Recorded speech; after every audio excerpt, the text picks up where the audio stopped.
testimony of Gustav. Say as quick as possible, but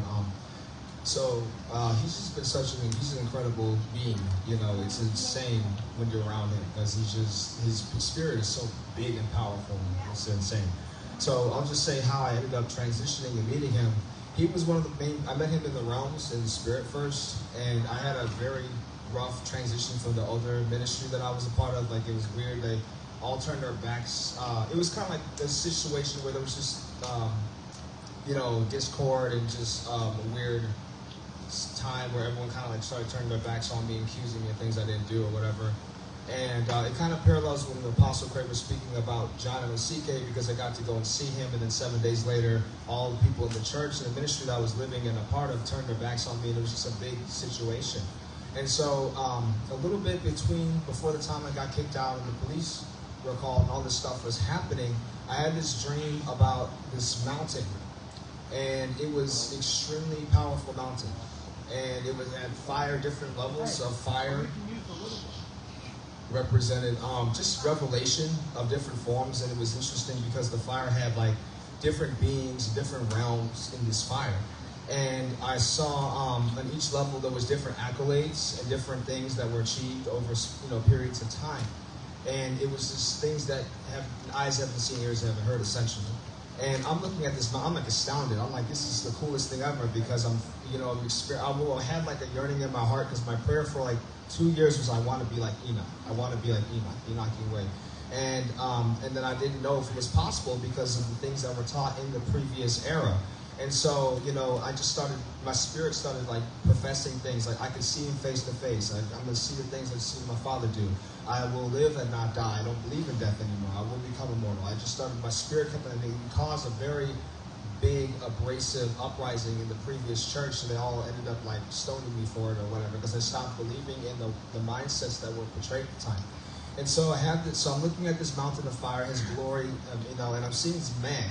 And Gustav is he's huge, he's massive. So I'm thinking, like, who is this? A person? Is this a person? What is this? I've never seen a man this big before in my life. And he's on top of this mountain, and he's just declaring his glory.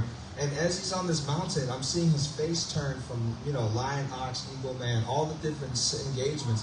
And it's the most powerful man I've ever seen before. He's wearing a suit, and he looked like he was in the faces of his glory, and all the nations were all gathered to speak, to hear what he has to say.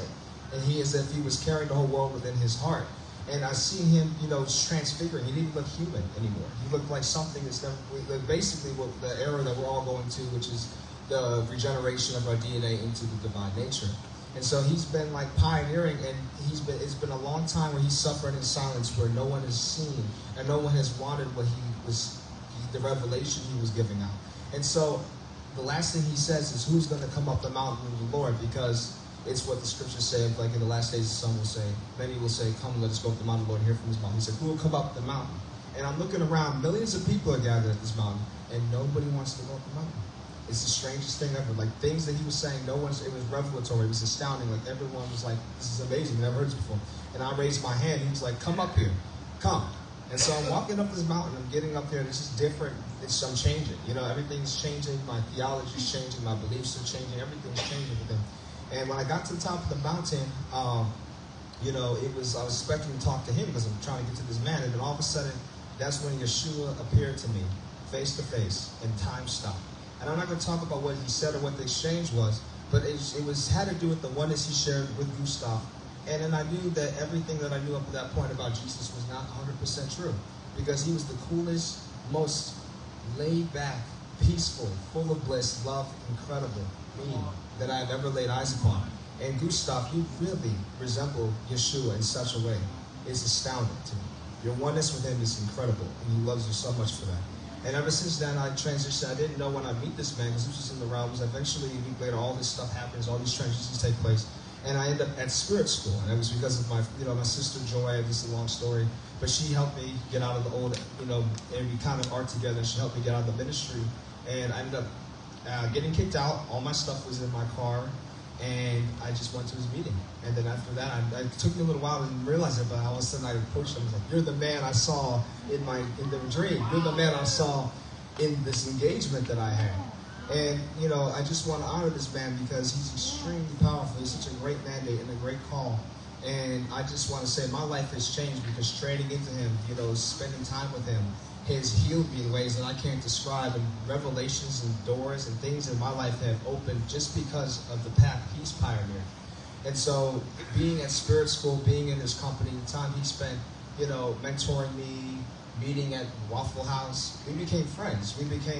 We're brothers, but we're also friends. And he's became one of the best, closest people I've ever had in my life. And so if it wasn't for you, Gustav, I wouldn't be where I'm at now. And I wouldn't be in position for where I'm going. And it's changed every area of my life. And I can't express the gratitude for this region, for this area, and pretty much everyone you came into. If it wasn't for the price you paid, we wouldn't be where we're at now. So I just want to honor you for that.